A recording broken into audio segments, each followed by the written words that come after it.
Le soleil matinal projetait de longues ombres sur les tôles tordues et le béton brûlé de Pearl Harbor, tandis que le lieutenant-commandant Joseph Rashford, penché sur son bureau, était entouré de montagnes de messages japonais interceptés. C'était fin avril 1942 et le cryptologue n'avait pas vu sa famille depuis des semaines. Son uniforme était froissé, ses yeux injectés de sang, mais son esprit était plus vif que jamais. Quelque chose d'important se préparait. Il le sentait dans les schémas des communications ennemies, dans l'augmentation du trafic radio qui affluait à la station Hippo comme un fleuve menaçant de déborder. Dehors, dans son bureau sans fenêtre au sous-sol du bâtiment de l'administration du 14e district naval, la flotte du Pacifique n'était plus que l'ombre d'elle-même. 4 cuirassés gisaient au fond du port. Des centaines d'avions avaient été détruits. Plus de 2000 Américains avaient péri ce matin de décembre funeste. Les Japonais avaient frappé avec une précision chirurgicale et une force écrasante, réduisant en ruine les défenses américaines du Pacifique. Mais Rashford savait quelque chose que les Japonais ignoraient. Les Américains n'étaient pas vaincus. Ils apprenaient, s'adaptaient et se préparaient à riposter. « Monsieur, une autre interception de la 4e flotte japonaise », annonça l'un de ses analystes, déposant un message fraîchement décrypté sur le bureau encombré de Rashford. Le visage du jeune officier trahissait la fatigue des interminables heures passées à déchiffrer le code naval ennemi. Il demande des renforts pour une opération nommée Mi. Les yeux fatigués de Rashford s'illuminèrent soudain d'une intense lueur. Depuis des semaines, son équipe suivait les indices d'une vaste opération japonaise. L'ennemi préparait quelque chose qui éclipserait même Pearl Harbor. Mais où? Quand? La désignation codée AF apparaissait sans cesse dans les interceptions, les narguant de son mystère. S'il parvenait à résoudre cette énigme, il pourrait bien changer le cours de la guerre. L'amiral Chester Nimitz se tenait à la fenêtre de son quartier général, observant les équipes de sauvetage qui s'activaient encore à renflouer les cuirassés coulés. Le Texan aux cheveux blancs avait pris le commandement de la flotte du Pacifique à son heure la plus sombre, héritant d'une force démoralisée et d'un ennemi qui semblait invincible. Derrière lui, son officier de renseignement, le commandant Edwin Layton, s'éclaircit la gorge, visiblement nerveux. L'équipe de l'amiral Rashford pense avoir identifié une tendance dans les communications japonaises. Layton annonça qu'une opération majeure était en préparation pour début juin. Son ampleur laissait présager qu'il s'agissait de leur plus grande opération depuis le début de la guerre. Nimitz se détourna de la fenêtre, ses yeux bleu glacier rivés sur Layton. L'amiral avait appris à faire confiance à ses officiers de renseignement, même lorsque leurs conclusions paraissaient impossibles. Contrairement à nombre de hauts gradés qui considéraient le décryptage comme une simple conjecture, Nimitz comprenait que l'information était l'arme la plus puissante de la guerre moderne. « À quel point sont-ils sûrs ?» demanda Nimitz, sa voix empreinte d'autorité. Chaque décision qu'il prend peut signifier la vie ou la mort pour des milliers de marins et de fusiliers marins. Rozour y engage sa carrière, monsieur, répondit Layton sans hésiter. Il pense que la cible se situe quelque part dans le Pacifique central. Son équipe travaille sans relâche pour en déterminer l'emplacement exact. L'amiral acquiesça lentement. Si Rashford avait raison, c'était peut-être l'occasion qu'ils attendaient désespérément. Les Japonais avaient déferlé sur le Pacifique comme un raz-de-marée, s'emparant d'île en île, bâtissant un empire qui s'étendait des îles japonaises jusqu'aux côtes australiennes. Mais tout empire a ses limites, et peut-être l'ennemi était-il en train de dépasser ses limites. Dans le centre d'analyse du sous-sol, l'équipe de Rashford travaillait avec une intensité fébrile. La pièce était saturée de fumée de cigarettes et d'une odeur de café rassis. Des batteries de machines à calculer IBM vrombissaient sans cesse, triant des milliers de groupes de code. Des hommes et des femmes en uniforme froissé examinaient attentivement des feuilles de calcul, cherchant des schémas dans ces caractères apparemment aléatoires. « J'ai trouvé quelque chose », annonça le lieutenant de vaisseau Wesley Amright, l'un des meilleurs analystes de Rashford. Les Japonais font constamment référence à des équipements de dessalement d'eau pour l'armée de l'air. Pourquoi une base navale majeure aurait-elle besoin d'un approvisionnement en eau spéciale? Rashford comprit soudain, un lieu nécessitant des réserves d'eau supplémentaires, un endroit stratégiquement suffisamment important pour justifier une opération d'envergure. Son esprit passa en revue toutes les possibilités et il sut soudain qu'il s'agissait forcément de Midway, ce petit avant-poste américain qui gardait les accès à Hawaï. L'un de ses subordonnés, le lieutenant-commandant Jasper Holmes, proposa un plan ingénieux. Et si Midway signalait des problèmes d'approvisionnement en eau, si les Japonais en parlent dans leur communication codée, nous saurons qu'AF désigne Midway. Établissez une ligne sécurisée avec Layton, ordonna Rashford. Dites à Midway d'envoyer un message d'urgence en langage clair indiquant que leur usine de distillation d'eau est en panne.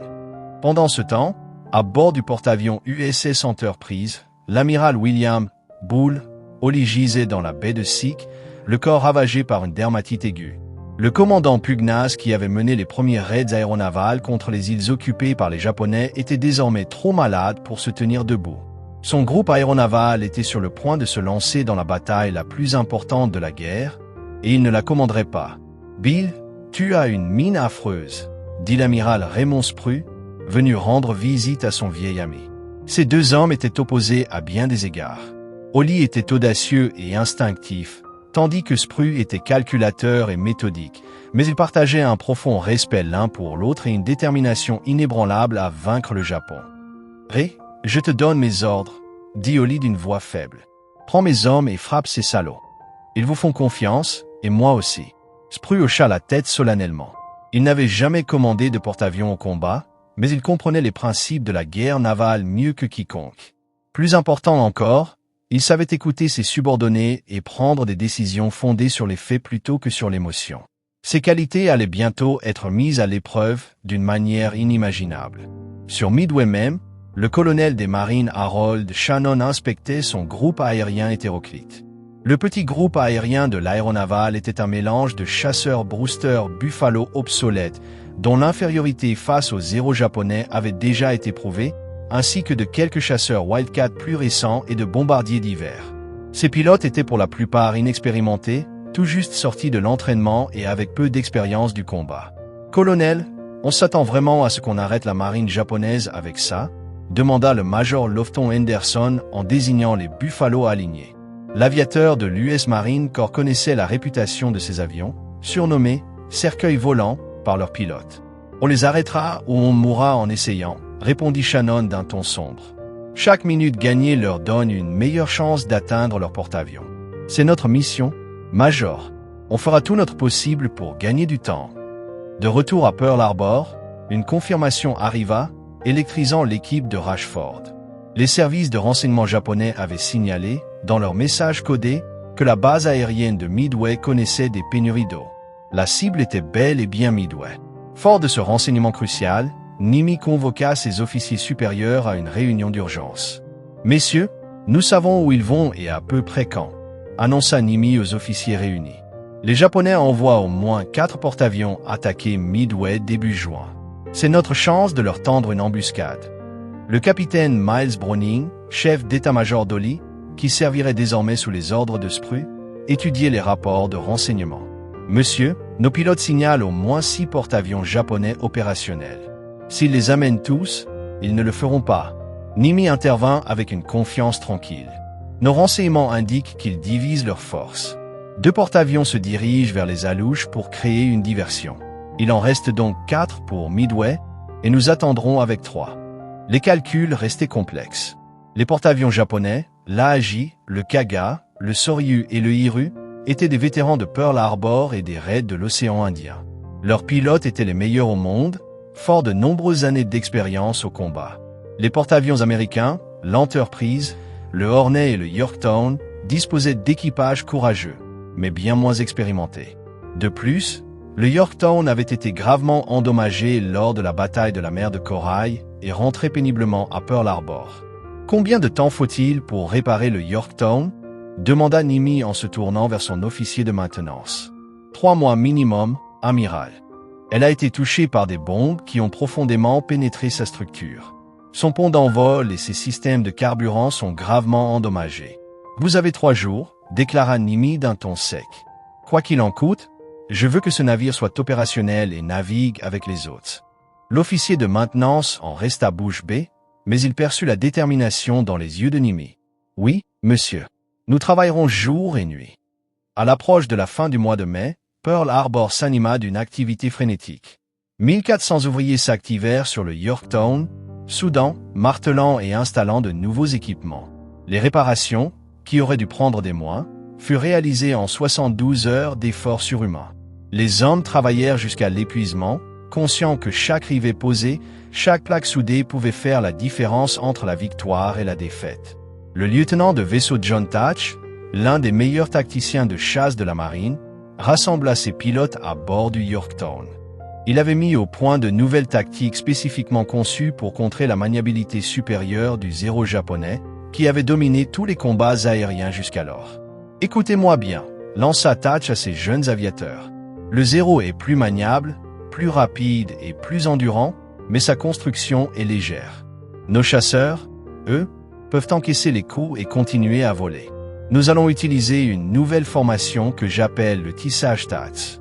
Travaillez par paire, couvrez-vous mutuellement et n'essayez jamais d'affronter un Zéro en duel. » Parmi les pilotes se trouvait Enan George Gay, tout juste sorti de l'école de pilotage avec à peine 300 heures de vol à son actif.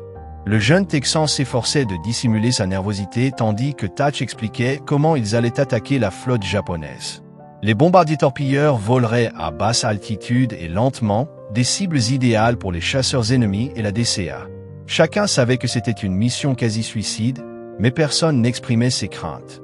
Dans les services de renseignement, les analystes s'efforçaient de reconstituer l'ordre de bataille japonais complet. Ils savaient que l'amiral Izuroku Yamamoto, l'architecte de Pearl Harbor, commandait personnellement l'opération.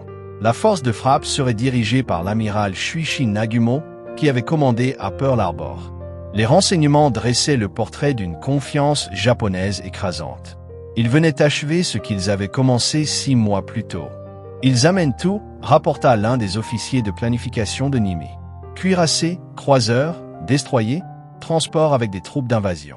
Ils ont l'intention de prendre Midway et de l'utiliser comme base pour de futures opérations contre Hawaï. « Qu'ils viennent », répondit calmement Nimi. « Plus leurs forces sont importantes, plus ils ont à perdre. » Le 28 mai, la Task Force 16, centrée sur l'Enterprise et le Hornet sous le commandement de Spru, quitta Pearl Harbor. Les porte-avions étaient escortés par des croiseurs et des destroyers, leurs équipages au poste de combat. 2 jours plus tard, le 30 mai, le Yorktown suivit, sa coque portant encore des traces de soudure et de réparation récentes.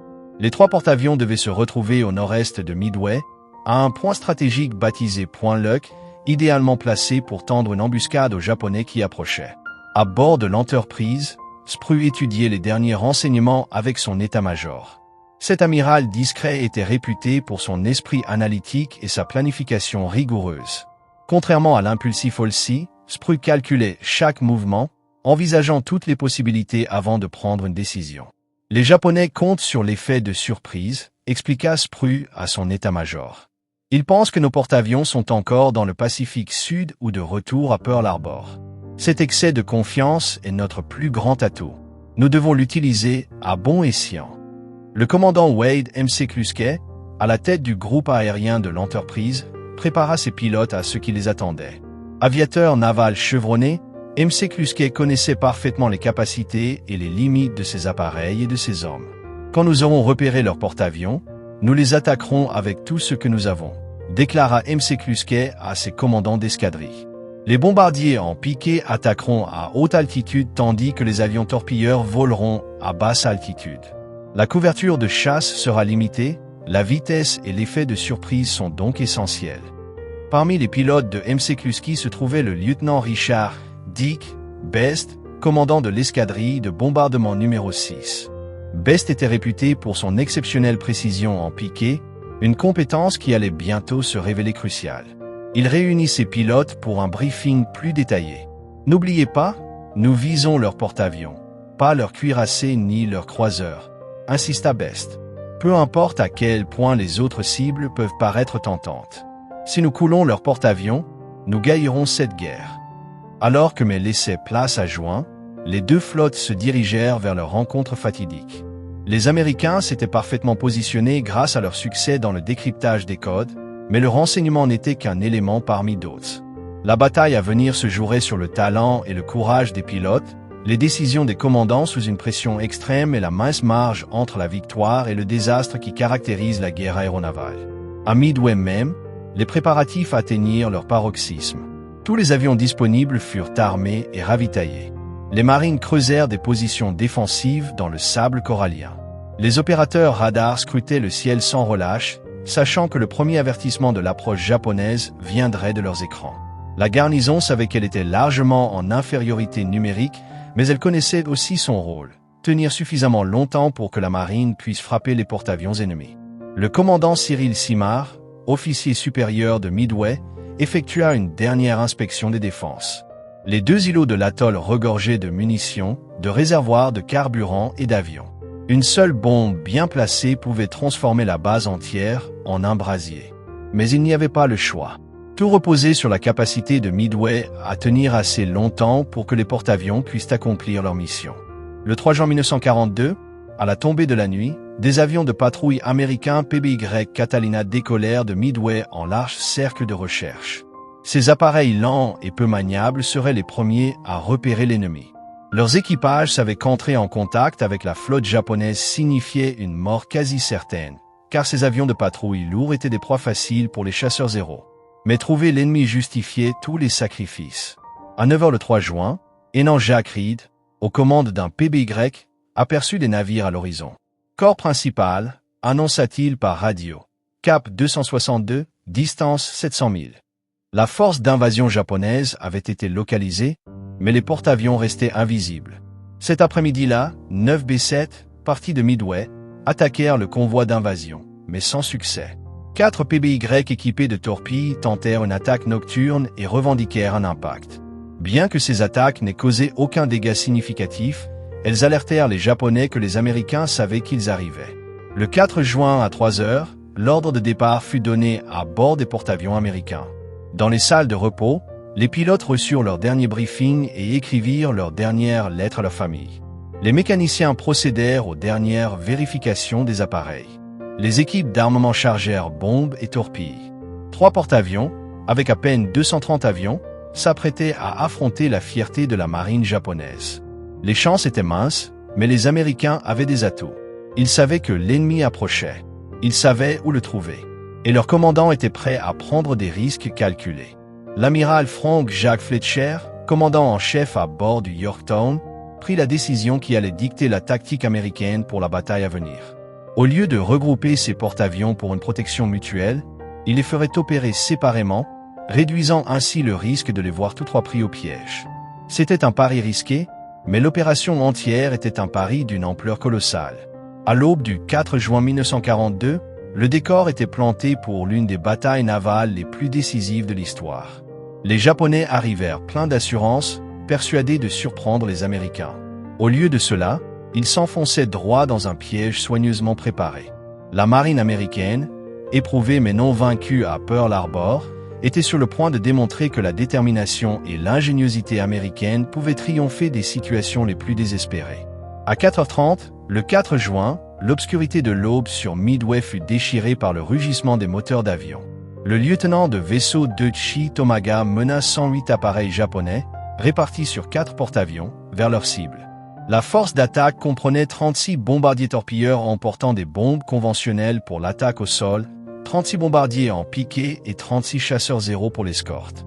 Tandis qu'ils se regroupaient dans l'obscurité, aucun des aviateurs japonais ne se doutait que des porte-avions américains rôdaient à proximité, à l'affût. À Midway, les opérateurs radars détectèrent l'attaque imminente à 5h52. Nombreux avions, cap 320 degrés, distance 93 000, annonça l'opérateur, la voix calme malgré son cœur qui battait la chamade. Les sirènes d'alerte aérienne hurlaient dans le minuscule atoll. Les marines accouraient à leur poste de combat tandis que les pilotes se précipitaient vers leurs appareils. Chaque avion en état de vol à Midway devait décoller immédiatement, sous peine d'être détruit au sol. Le commandant Lofton Henderson mena l'escadron de bombardement et de reconnaissance des marines 241 dans le ciel à l'aube, avec ses chasseurs Buffalo obsolètes, sachant qu'ils se dirigeaient vers un carnage. Le Buffalo était plus lent, moins maniable et moins bien armé que le Zéro. Mais les marines d'Henderson étaient absolument déterminés à protéger leur base à tout prix. Chasseurs ennemis à 12 heures d'altitude. La radio crépitait d'avertissement tandis que les marines affrontaient de front la force de frappe ennemie. Les Zéros fondirent sur les chasseurs américains comme des faucons sur des pigeons. En quelques minutes, le ciel était rempli d'avions américains en flammes, tournoyant vers l'océan. L'avion d'Henderson fut parmi ceux abattus alors qu'il menait les bombardiers en piqué de son escadron dans leur attaque. Mais le sacrifice des marines ne fut pas vain. Leur attaque désorganisa la formation japonaise et contraignit les bombardiers à des manœuvres d'évitement. Plus important encore, elle permit aux bombardiers de Midway de gagner un temps précieux pour dégager l'île et se diriger vers la flotte japonaise, dont la position avait été repérée par des avions de patrouille PBY. À 6h30, les forces de Tominaga atteignirent Midway et commencèrent leurs attaques. Les bombes s'abattirent sur l'aérodrome, les réservoirs de carburant et les positions défensives. Les canons antiaériens de l'île crachèrent le feu, emplissant le ciel de volutes de fumée noire. Un impact direct sur la centrale électrique mit hors service le radar de Midway. Une autre bombe embrasa les réservoirs de carburant, projetant d'épaisses colonnes de fumée dans le ciel matinal. Mais tandis que Tominaga survolait la zone pour évaluer les dégâts, il comprit que l'attaque avait échoué dans son objectif principal. Les pistes étaient criblées de cratères, mais réparables. De nombreuses positions défensives étaient restées intactes. Plus important encore, peu d'avions au sol avaient été détruits, car les Américains les avaient fait décoller à temps. Tominaga contacta l'amiral Nagumo par radio. Il faut une seconde vague d'attaque. Ce message allait déclencher une série de décisions qui détermineraient l'issue de la bataille. À bord du porte-avions japonais Akagi, l'amiral Nagumo était confronté à un dilemme. Il avait maintenu en réserve 93 avions armés de canons anti-navires, de torpilles et de bombes perforantes au cas où des navires américains apparaîtraient. Devait-il les réarmer avec des armes d'attaque au sol pour une seconde frappe sur Midway ou les maintenir prêts à attaquer des cibles navales? À 7h15, Nagumo prit sa décision fatidique, réarmer les avions de bombes pour une attaque terrestre. Les équipages se mirent aussitôt à l'œuvre, laborieuse, de retirer les torpilles et de les remplacer par des bombes conventionnelles. C'était un travail dangereux sur les ponts d'envol encombrés des hangars, où l'on manipulait des munitions et du carburant aviation, deux produits très volatiles. À l'insu de Nagumo, à 200 mètres au nord-est, les porte-avions américains lançaient déjà leurs attaques. L'amiral Spru, commandant l'Enterprise et le Hornet, avait pris la décision cruciale de lancer toutes ses munitions à portée maximale. C'était un risque calculé. Ces avions auraient à peine assez de carburant pour rentrer, mais cela surprendrait les Japonais à leur moment le plus vulnérable. Pilote, aux commandes. L'ordre résonna sur les ponts d'envol américains. Le lieutenant de vaisseau John Waldron commandait l'escadrille de torpilleurs numéro 8 du Hornet, conscient des faibles chances de succès de ces Douglas TB Devastator, lents et vulnérables. Lors du briefing dans la salle de repos, il avait été d'une franchise brutale avec ses hommes. Si nous tombons en panne de carburant, nous amérirons ensemble. Si un seul d'entre nous survit, il touchera un porte-avions. Que Dieu nous protège. Parmi les pilotes de Waldron se trouvait Anson George Gay, le jeune Texan qui allait bientôt devenir le seul survivant de son escadrille. Alors que Gay prenait place dans son Devastator, il vérifia la position de son mitrailleur arrière. Le radio Bob Huntington leva le pouce, tentant de masquer sa propre peur par de la bravade. À 8 heures, l'attaque américaine était lancée, mais dispersée. Les différentes escadrilles se retrouvèrent séparées dans les nuages, chaque groupe progressant indépendamment vers la position japonaise estimée. Ce manque de coordination allait se révéler à la fois une faiblesse et, paradoxalement, une force lors de l'engagement à venir. Pendant ce temps, les problèmes de Nagumo se multipliaient. À 7h28, un avion de reconnaissance du croiseur rapporta enfin 10 navires de surface ennemis, cap 10 degrés, distance 240 milles du milieu, cap 150 degrés, vitesse 20 nœuds. Le pilote n'avait pas identifié le type de navire, une négligence cruciale qui laissa Nagumo dans l'incertitude quant à la présence de porte-avions ou d'une simple force navale de surface. Suspendez les opérations de réarmement, ordonna Nagumo.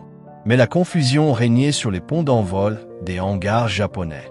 Certains avions étaient entièrement réarmés, d'autres partiellement convertis, et les munitions étaient éparpillées partout dans la précipitation à achever la conversion.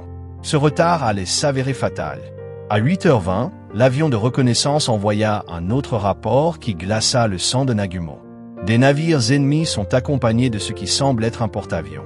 Les Américains avaient des porte-avions en mer, et ses propres avions étaient plongés dans le chaos, pris entre deux configurations. Pire encore, sa première vague d'attaque revenait de Midway, à court de carburant et devait atterrir immédiatement. Les premières attaques américaines provenaient d'avions basés à Midway, de bombardiers en piqué des marines et de B-7 de l'armée de terre attaquant à haute altitude. Ces attaques non coordonnées ne firent aucune victime, et les porte-avions japonais évitèrent facilement les bombes qui tombaient. Aucun chasseur ne détruisit les avions des marines, mais chaque attaque infructueuse obligeait les porte-avions japonais à manœuvrer, retardant ainsi les opérations aériennes. À 9h20, le lieutenant de vaisseau John Waldron aperçut la flotte japonaise à travers des éclaircies. Son escadrille de torpilleurs était isolée, séparée des chasseurs et des bombardiers en piqué. Waldron savait qu'attaquer sans couverture aérienne était suicidaire, mais il savait aussi que c'était peut-être leur seule chance. Attaquer immédiatement, ordonna Waldron, menant ses 15 dévastateurs vers les porte-avions japonais. Les héros étaient en embuscade. Tandis que les lents bombardiers torpilleurs avançaient péniblement vers leur cible à ras des vagues, les chasseurs japonais lancèrent une attaque féroce. Un à un, les dévastateurs s'embrasèrent et s'écrasèrent en mer. Ansonge assista, horrifié, à la mort de ses camarades d'escadrille autour de lui. L'avion de Waldron fut touché et partit en tonneau dans l'océan. D'autres explosèrent en plein vol ou se disloquèrent sous le feu nourri. Gay continua d'avancer, son mitrailleur Huntington tirant désespérément sur les héros qui l'assaillaient jusqu'à ce qu'il soit tué par une rafale de canon. Gay largua sa torpille sur le porte-avions Soryu, puis vola à basse altitude au-dessus du navire, si bas qu'il pouvait distinguer les visages des marins japonais. Quelques instants plus tard, son avion, criblé de balles, s'écrasa en mer. Blessé mais vivant, Gay gonfla son gilet de sauvetage et se cacha sous un coussin de siège flottant, devenant malgré lui un spectateur du dénouement de la bataille. L'escadrille de torpilleurs numéro 8 fut anéantie. Les 15 dévastateurs furent abattus. Sur 30 hommes, seul George Gay survécut. Leurs torpilles, minées par des problèmes techniques, manquèrent leur cible ou n'explosèrent pas, mais leur sacrifice ne fut pas vain. L'attaque avait contraint la couverture aérienne japonaise à descendre au niveau de la mer, laissant les hautes altitudes sans défense. D'autres escadrilles de torpilleuses américaines arrivèrent et subirent le même sort. L'escadrille numéro 6 de l'Enterprise perdit 10 de ses 14 appareils. L'escadrille numéro 3 du Yorktown perdit 10 de ses 12 avions. L'obsolescence des dévastateurs et leurs torpilles défectueuses semblait confirmer la confiance des Japonais en leur supériorité. Mais les attaques répétées les obligeaient à des manœuvres d'évitement constantes, empêchant Nagumo de lancer ou de récupérer des avions. À 20h, les porte-avions japonais étaient plongés dans le chaos. Les avions revenant de l'attaque de Midway tournaient en rond au-dessus de leur tête, à court de carburant. Les ponts d'envol étaient encombrés d'appareils en cours de ravitaillement et de réarmement. Des bombes et des torpilles jonchaient les ponts d'envol des hangars. Les consignes de sécurité à incendie étaient ignorées dans la précipitation à préparer une attaque contre les porte-avions américains. C'est à ce moment de vulnérabilité maximale que le commandant Wade McCluskey arriva en vol stationnaire avec 33 bombardiers en piqué de l'Enterprise. McCluskey avait mené ses escadrilles dans une recherche épuisante, volant au-delà de la limite de carburant permettant un retour en toute sécurité. Au moment où il s'apprêtait à faire demi-tour, il aperçut un destroyer japonais filant vers le nord-est. Comprenant qu'il se dirigeait vers le gros des forces, McCluskey suivit sa trajectoire. À 10h22, la persévérance de McCluskey fut récompensée. À travers des éclaircies, il vit les porte-avions japonais déployés en contrebas, leurs ponts d'envol remplis d'avions. Aucun zéro ne le défiait en altitude. Ils étaient tous au niveau de la mer, achevant les derniers bombardiers torpilleurs. McCluskey divisa ses forces, assignant des escadrilles à différentes cibles et donna l'ordre que des millions d'Américains attendaient depuis Pearl Harbor. Attaquer immédiatement. Le lieutenant Dick Best mena son escadron vers l'Akagi, le porte-avions amiral de Nagumo. Alors qu'il amorçait son piqué, Best suivit du regard la silhouette grandissante du porte-avions. À 760 mètres d'altitude, il largua sa bombe de 450 kg et se redressa brusquement. Son ailier le suivit en séquence précise. La plupart des bombes manquèrent leur cible. Les pilotes étaient épuisés et piqués sous le feu de la DCA, mais la bombe de Best était parfaitement placée. Elle traversa le pont d'envol de l'Akagi et explosa sur le pont d'envol, parmi les avions ravitaillés et armés. Le résultat fut catastrophique. Des explosions secondaires se propagèrent à travers le navire, le carburant et les munitions détonnant en chaîne. En quelques minutes, l'Akagi n'était plus qu'un brasier.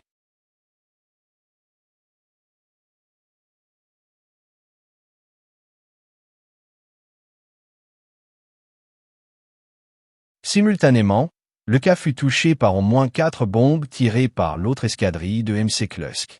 Les impacts déclenchèrent des incendies incontrôlables parmi les avions entassés.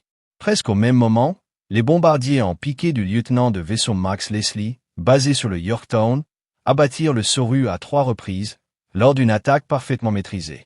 En 6 minutes, 3 des principaux porte-avions japonais n'étaient plus que des épaves en flammes. Cachés dans l'eau, Enange assista à l'explosion des porte-avions japonais. Les navires qui semblaient si invincibles quelques instants auparavant n'étaient plus que des corps en deuil. Il vit des marins japonais abandonner le navire, sautant dans l'océan recouvert de pétrole pour échapper aux flammes. Les corps de ses camarades d'escadrille flottaient non loin de là, mais leur sacrifice avait rendu ce moment possible. L'amiral Nagumo, contraint de transférer son pavillon de l'AJ en flammes à un croiseur, était sous le choc. Les 3/4 de sa puissance de frappe avaient été anéantis en quelques minutes. L'Akagi, le Kaga et le Soryu étaient détruits. Seul le Hiru restait opérationnel, fonçant vers le nord-ouest pour s'échapper tout en lançant une contre-attaque. L'aura d'invincibilité de la marine japonaise, forgée par 6 mois de victoire, venait de voler en éclats. Mais la bataille n'était pas terminée. La contre-attaque du Hiru atteignit le Yorktown en début d'après-midi. Malgré une défense acharnée des chasseurs et des tirs antiaériens, les bombardiers en piqué japonais réussirent 3 coups qui laissèrent le porte-avions américain en flammes et gitant dangereusement. Les équipes de contrôle des avaries luttèrent désespérément pour sauver le navire, et leurs efforts semblèrent couronnés de succès jusqu'à ce qu'une seconde attaque de bombardiers-torpilleurs transperce la coque du Yorktown de 2 torpilles supplémentaires. L'amiral Fletcher fut transféré sur un croiseur, confiant le commandement tactique à Spru. L'équipage du Yorktown abandonna le navire, mais le robuste porte-avions refusa de couler. Il resta à flot jusqu'au 7 juin, date à laquelle le sous-marin japonais Y-168 le repéra et lui porta les coups de torpille définitifs qui l'envoyèrent par le fond. La perte du Yorktown fut douloureuse, mais le Hiru avait déjà rejoint ses sister ships dans les abysses. Tard dans la soirée du 4 juin, des bombardiers en piqué de l'Enterprise localisèrent le dernier porte-avions japonais et le réduisirent en cendres de la proue à la poupe.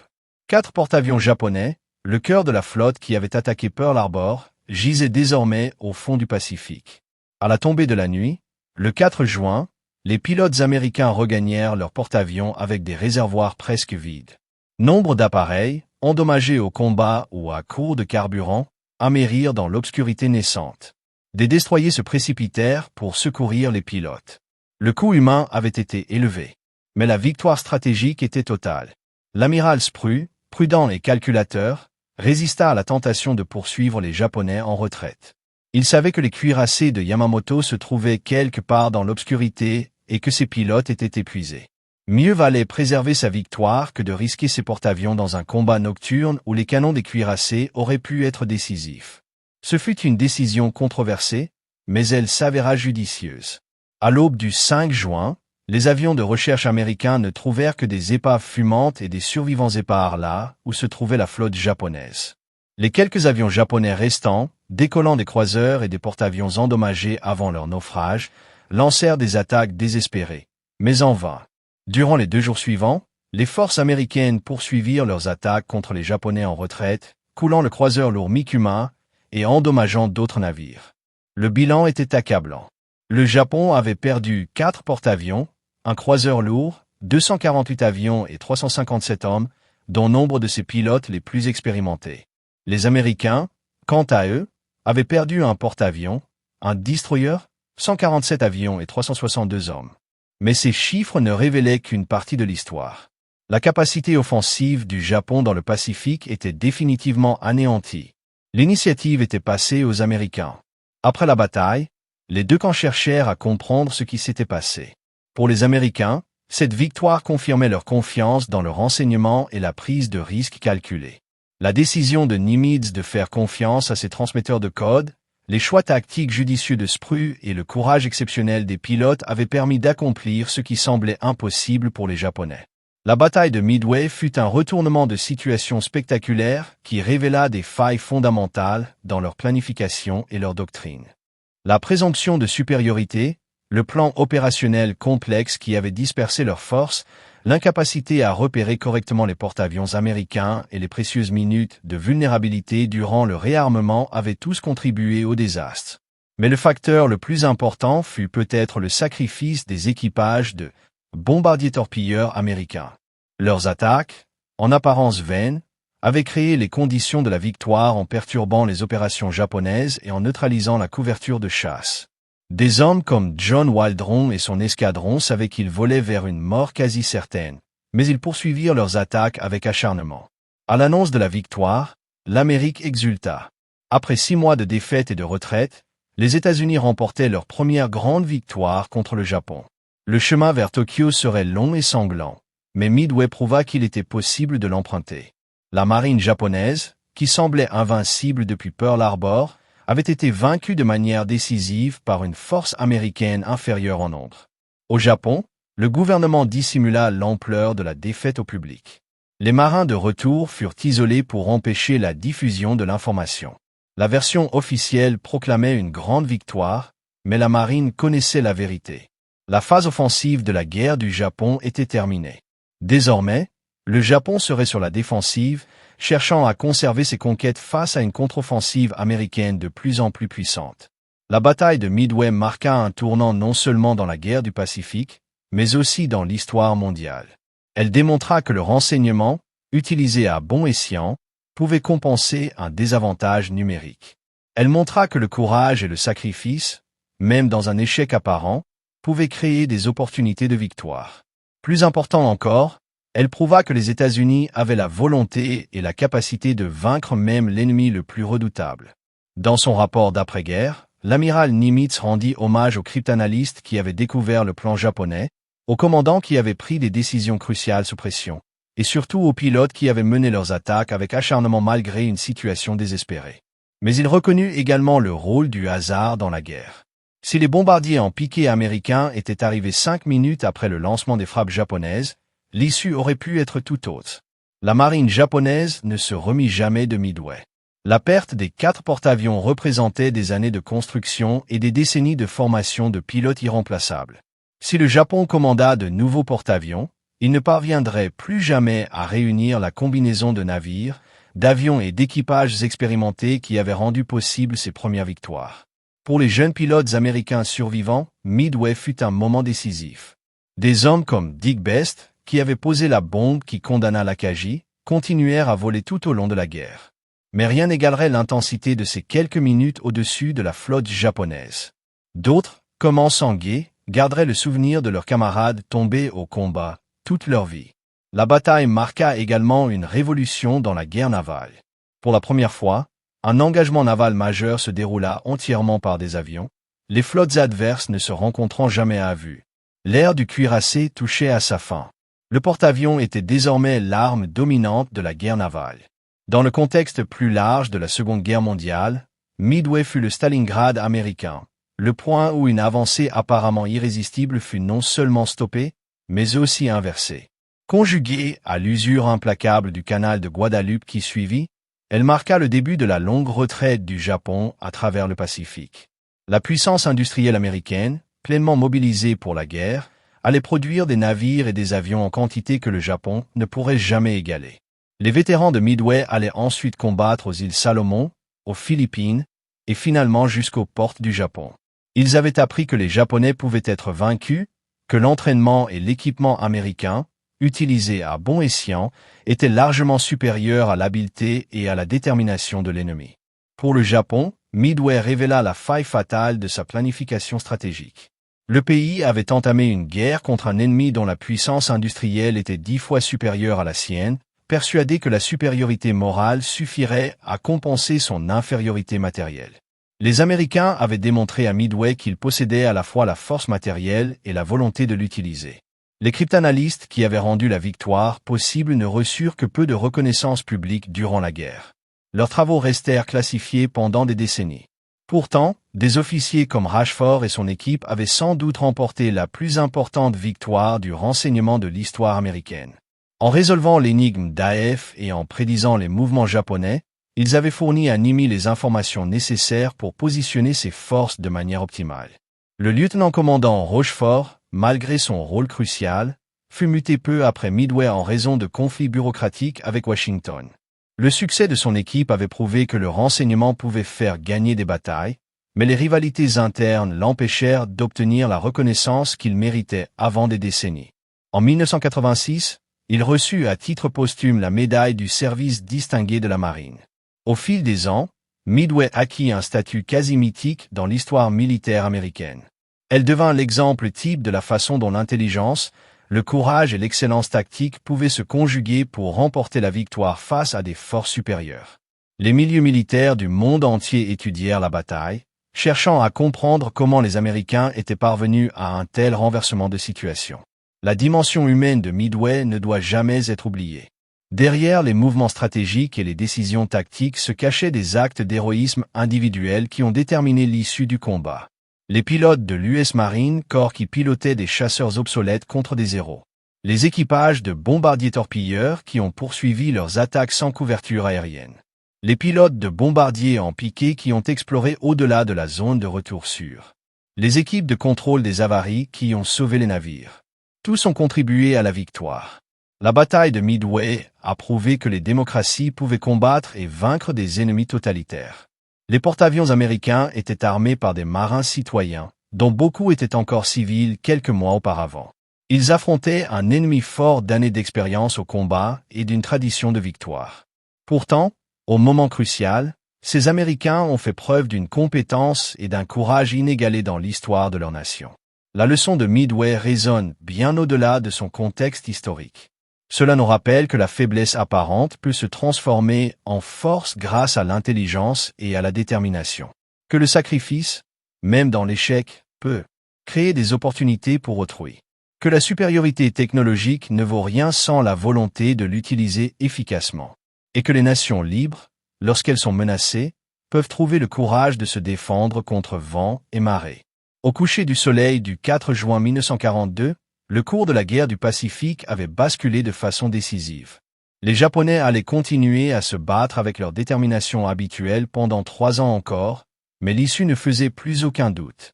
À Midway, une force américaine plus réduite avait détruit le cœur de la puissance navale japonaise et pris elle. Initiative. La prédiction d'avant-guerre de l'amiral Yamamoto s'était avérée prophétique. Il avait averti qu'il pourrait faire des ravages pendant 6 mois ou 1 an, mais qu'après cela, il n'avait aucune confiance. Midway eut lieu exactement 6 mois après Pearl Harbor. L'architecte des premières victoires du Japon avait compris qu'une fois que l'Amérique se serait rétablie et aurait mobilisé ses forces, la défaite du Japon serait inévitable. À Midway, cette fatalité devint réalité, inscrite dans les carcasses fumantes de 4 porte-avions et dans le sacrifice de braves hommes qui combattirent et moururent pour leur nation dans l'immensité du ciel Pacifique. L'impact de Midway dépassa largement la victoire tactique immédiate. Cette bataille démontra que les États-Unis étaient capables de recueillir des renseignements, de planifier des opérations et de mener des batailles navales complexes avec précision. La coordination entre les décrypteurs, les planificateurs et les forces de combat créa un nouveau modèle pour la guerre moderne. Les opérations futures s'appuieraient sur ces enseignements, combinant le recueil de renseignements et l'exécution tactique. Pour chaque marin et aviateur ayant combattu à Midway, la bataille représenta un triomphe personnel sur la peur et l'adversité. De jeunes hommes qui n'avaient jamais connu le combat firent preuve d'un courage extraordinaire. Des mécaniciens travaillèrent sans relâche, malgré l'épuisement, pour maintenir les avions en vol. Les équipes de contrôle des avaries ont sauvé des navires qui auraient dû couler. Les opérateurs radio ont maintenu les communications sous le feu ennemi. La contribution de chacun, aussi minime soit-elle, a permis de remporter la victoire. Si vous venez de regarder cette vidéo, n'oubliez pas de vous abonner. Les pilotes et marins japonais qui ont combattu à Midway ont également fait preuve d'un courage et d'une habileté remarquables. Malgré le désastre qui a frappé leur porte-avions, ils ont combattu avec détermination jusqu'au bout. Nombre d'entre eux ont préféré la mort à la reddition, sombrant avec leurs navires ou amérissant avec leurs appareils endommagés plutôt que d'être capturés. Leur sacrifice, même dans une cause perdue, reflétait la tradition guerrière qui avait fait d'eux des adversaires si redoutables. Après Midway, les 2 marines ont tiré les leçons de cette bataille. Les Américains ont perfectionné leur tactique embarquée, amélioré leurs avions et développé de meilleures torpilles. Les Japonais ont lutté pour reconstituer leurs forces aéronavales et former de nouveaux pilotes pour remplacer ceux perdus, mais le renversement de situation était irréversible. La production industrielle américaine allait bientôt inonder le Pacifique de nouveaux navires et avions, tandis que les ressources du Japon s'épuisaient. La bataille de Midway demeure l'un des engagements navals les plus décisifs de l'histoire. En quelques minutes, le 4 juin 1942, le cours de la guerre du Pacifique bascula à jamais. Des bombardiers en piqué américains, arrivant au moment opportun, frappèrent les porte-avions japonais à leur point le plus vulnérable. La destruction qui s'ensuivit mit fin aux capacités offensives du Japon et marqua le début de la longue avancée américaine à travers le Pacifique. Aujourd'hui, l'atoll de Midway est une réserve naturelle, ses pistes d'atterrissage abandonnées et ses installations en ruine. Mais les eaux qui l'entourent restent un lieu sacré, où des hommes courageux des deux nations ont combattu et péri dans une bataille qui a façonné le monde moderne. Leur sacrifice nous rappelle que la liberté exige de la vigilance, que l'intelligence et la préparation peuvent triompher d'obstacles apparemment insurmontables, et que des gens ordinaires peuvent accomplir des choses extraordinaires lorsque la survie de leur nation est en jeu. L'héritage de Midway perdure dans l'importance que la marine américaine accorde au renseignement, à l'aviation embarquée et à la flexibilité tactique.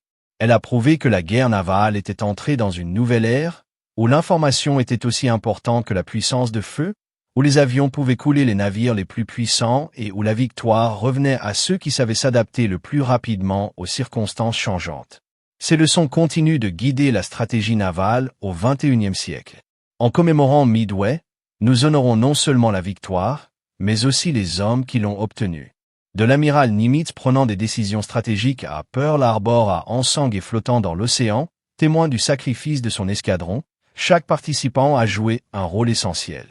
Leurs efforts conjugués ont transformé une défaite potentielle en une victoire décisive, changeant le cours de l'histoire et démontrant que les peuples libres, unis par un même objectif, peuvent surmonter tous les obstacles. La bataille de Midway fut plus qu'une victoire militaire. Ce fut le triomphe de l'intelligence sur l'ignorance, de la préparation sur la complaisance et du courage sur la peur. Elle a montré que l'Amérique avait la volonté et la capacité de mener une guerre mondiale et de la gagner. Plus important encore, elle a prouvé que les valeurs de démocratie et de liberté, défendues par des hommes et des femmes courageux, pouvaient triompher de la tyrannie et de l'agression. Cette leçon apprise dans les eaux entourant un minuscule atoll du Pacifique reste aussi pertinente aujourd'hui qu'elle l'était en ce matin fatidique de juin 1942. Merci d'avoir regardé. N'hésitez pas à indiquer d'où vous regardez.